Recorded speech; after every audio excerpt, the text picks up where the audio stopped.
Hey Steelers Nation, buckle up because we have to talk about what's been going on with our team lately. Mike Tomlin is once again front and center after his latest press conference. And if you've been following his statements this season, you probably noticed something familiar. The man just can't stop talking about third downs. It's like every issue in this offense somehow gets funneled into that one situation. Third and short, third and long, third and anything. And honestly, it's starting to sound like he's missing the bigger picture. Now, don't get me wrong, Tomlin's been around forever. He knows how to run a locker room, and he knows how to send messages through the media. But when he spends half his time explaining that his team's offensive issues come down to third downs, you have to wonder, is that really the problem, or just an easy cover for something deeper? Because let's be honest here, third downs aren't the disease, they're the symptom. The Steelers' offense right now doesn't look like it has rhythm or confidence. Drives feel like they're held together by duct tape. You can see it from the very first snap. Questionable play calls, runs that get stuffed, passes that go nowhere, and by the time third down rolls around, you're already looking at 3rd and 6, 3rd and 8, sometimes even 3rd and 10. That's not a third down problem. That's a first and second down problem. And that's on coaching. Tomlin said in his presser that you've got to possess the ball to score, that when you fail on possession downs, you need splash plays to make up for it. The problem? The Steelers aren't getting either. No sustained drives, no big plays to flip the field, and when that happens, you lose control of the clock. He even admitted that Jaylen Warren only had 14 carries in the game, which he called only 14. Well, whose fault is that? And then, when asked how they could get Jaylen more touches, Tomlin answered, "We win more third downs." Come on, man. That's not how it works. If you give Jaylen the ball earlier, if you commit to your ground game, you might not even have to deal with third down so often. It's like he's got it backwards. The team doesn't fail because of third downs. They end up in bad third downs because of everything that happens before them. You watch this offense, and it feels like they're fighting uphill every single series. The play calling on early downs is so conservative that defenses can predict it a mile away. It's run, pass, punt on repeat. And even when they try to open it up, it's inconsistent. Sometimes it feels like there's no clear identity. Are they a running team trying to wear defenses down, or a passing team that just can't find rhythm? Meanwhile, the numbers tell part of the story. The Steelers are sitting near the bottom third of the league in third down efficiency, 19th out of 32 teams. That's bad, sure, but not catastrophic. What's really hurting them is time of possession. The defense is spending way too much time on the field, getting gassed by the fourth quarter. And that's not just about converting third downs. It's about sustaining drives, keeping the ball, and trusting your offense to take some risks. And speaking of risks, why is this team so allergic to going for it on fourth down? It's 2025, and the rest of the NFL has embraced analytics. Coaches are trusting their players, taking chances, understanding that sometimes keeping the ball is worth more than gaining 10 yards of field position. But Tomlin? He's still punting from the opponent's 45 like it's 1997. Let's put this into perspective. The Steelers have gone for it on fourth down only 7 times all season. 7. That's 25th in the league. And they've converted just 3 of those. That's dead last. You can't talk about valuing possession and then give the ball away every time you hit a tough spot. You can't claim third down efficiency is your top concern while refusing to even attempt a fourth. There was that game earlier this season against Seattle where Tomlin punted on fourth and won inside Seahawks territory. His reasoning? He wanted to protect the defense and make Seattle play on a long field. Sounds logical on paper, but in reality, it's just more fear. Fear of failure. Fear of trusting your offense. If you really want to protect your defense, keep them off the field. Go for it. Get that first down. Let them rest. But instead, it's the same old conservative approach. It's not that the Steelers don't have talent. Jaylen Warren runs like every carry could be his last. George Pickens is a walking highlight reel when he's actually targeted. Even the offensive line, for all its flaws, has shown flashes of being able to dominate when the run game gets rolling. But the play calling and game management just keep them from ever finding a real groove. And that's where Tomlin's messaging feels off. He keeps talking to the media about third downs, but he's really talking to his players. It's a classic move, sending a message through the press instead of the locker room. He wants the guys on offense to feel that urgency, to think about execution, about detail. But if the scheme and decision-making don't change, what good does it do? You can tell he's frustrated. You can hear it in his tone, see it in his body language. He knows this offense isn't where it needs to be. But rather than confront the deeper issue, the lack of creativity, the refusal to adapt, he keeps circling back to this idea that third down is some mystical obstacle the team just can't overcome. It's not mystical. It's math. If you average 2 yards on first down and 1 yard on second, of course you're going to struggle on third. This same mindset bleeds into everything else. Look at how hesitant he's been in late-game situations. 4th and inches near midfield with the game on the line, and he'll punt every single time. Even when analytics scream that going for it is the better move. Even when the players on the field clearly want that chance. It's like he's coaching not to lose instead of coaching to win. And the sad thing is, it's not like he doesn't know. Tomlin's one of the smartest coaches in the league. He's been around every kind of situation imaginable.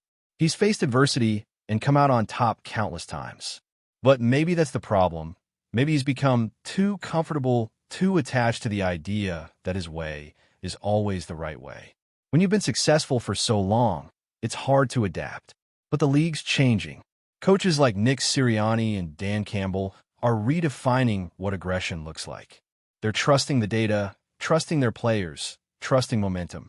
Meanwhile, the Steelers are still acting like a punt is some kind of moral victory. That's not the standard Pittsburgh football is known for. This fan base grew up watching teams that imposed their will, not ones that played it safe and hoped the defense could bail them out. You can talk all you want about possession downs, but possession isn't just about third down conversions. It's about philosophy.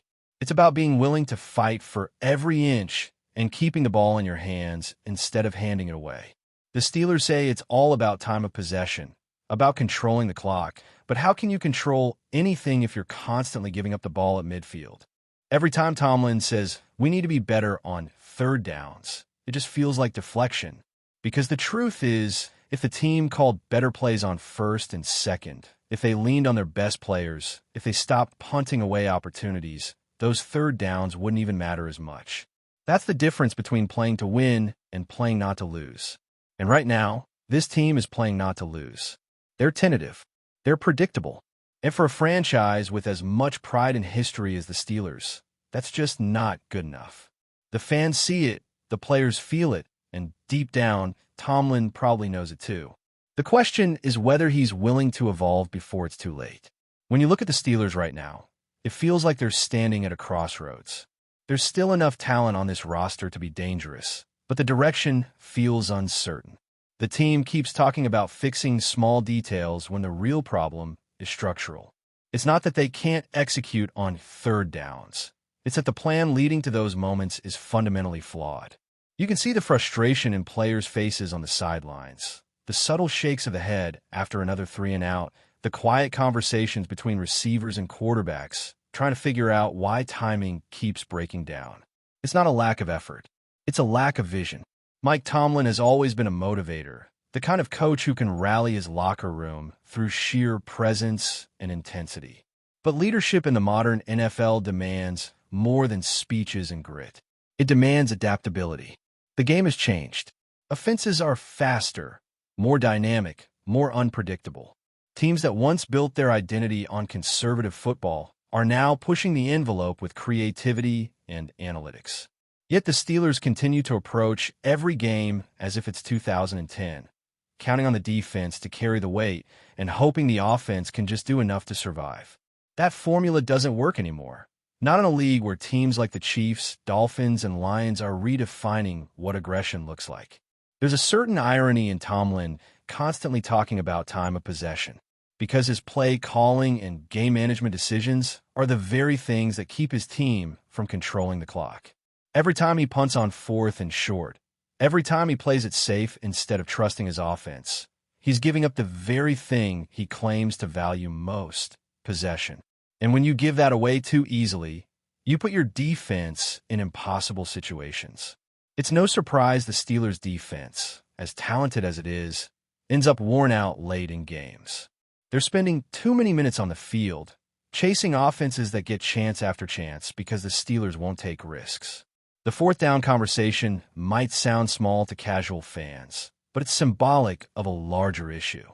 It shows how this coaching staff still values avoiding mistakes over creating opportunities. They'd rather lose slowly than risk losing fast. But that mindset is holding the entire team back. The game is about momentum, about rhythm, about keeping your opponent guessing. And right now, the Steelers' offense is the most predictable unit in the league.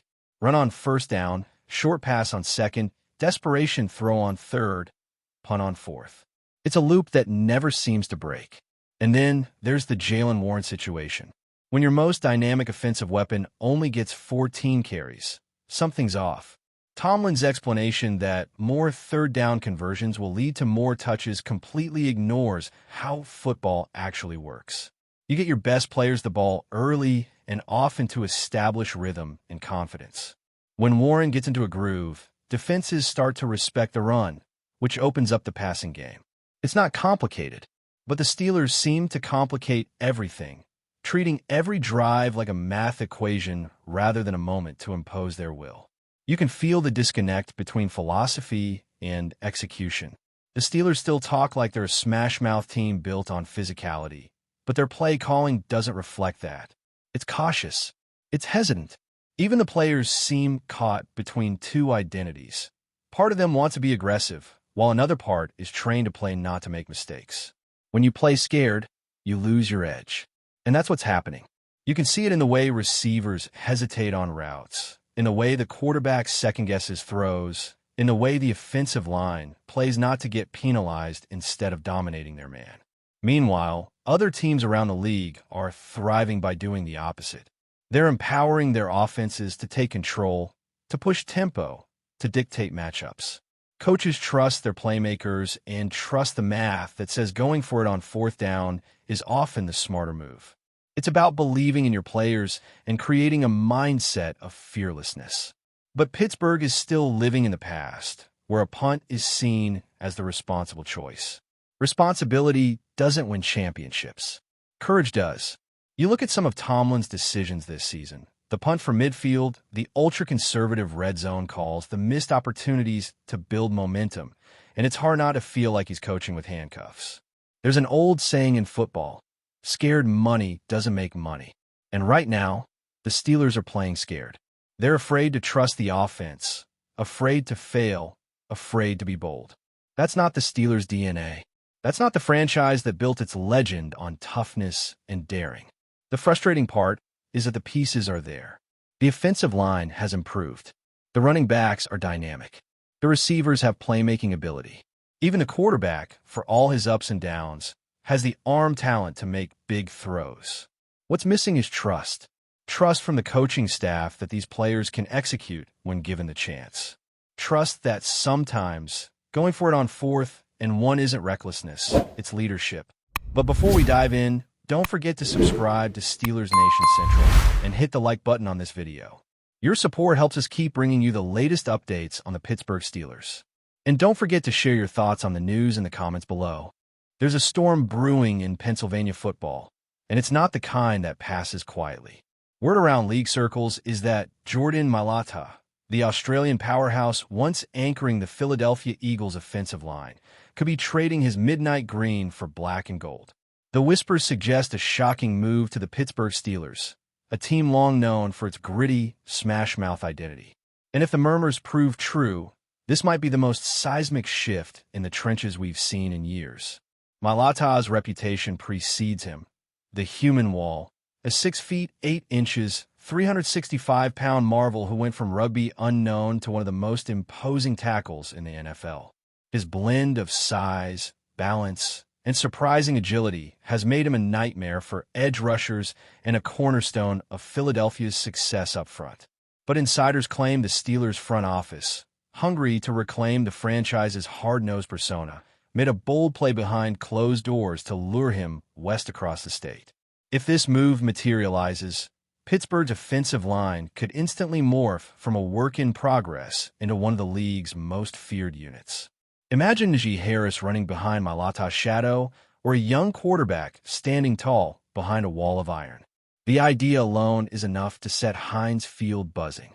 Sources close to both camps have been tight-lipped, yet the smoke seems too thick to ignore. Some suggest Mailata was intrigued by the Steelers' emphasis on physical football and the chance to lead a rebuilding line. Others whisper that Philadelphia's cap maneuvering opened the door wider than anyone expected. Fans in Philly are already bracing for heartbreak, while those in Pittsburgh can hardly contain their excitement. If the rumor holds, Jordan Mailata won't just be changing uniforms. He'll be redefining what it means to be a Steeler in the trenches. And somewhere between the Allegheny and the Schuylkill, a new chapter in Pennsylvania football warfare may be about to begin. That's it for this update. If you enjoyed the video and want to keep receiving exclusive news about the Pittsburgh Steelers, make sure to subscribe to Steelers Nation Central and give this video a like. We always look forward to hearing your comments and opinions. See you in the next video.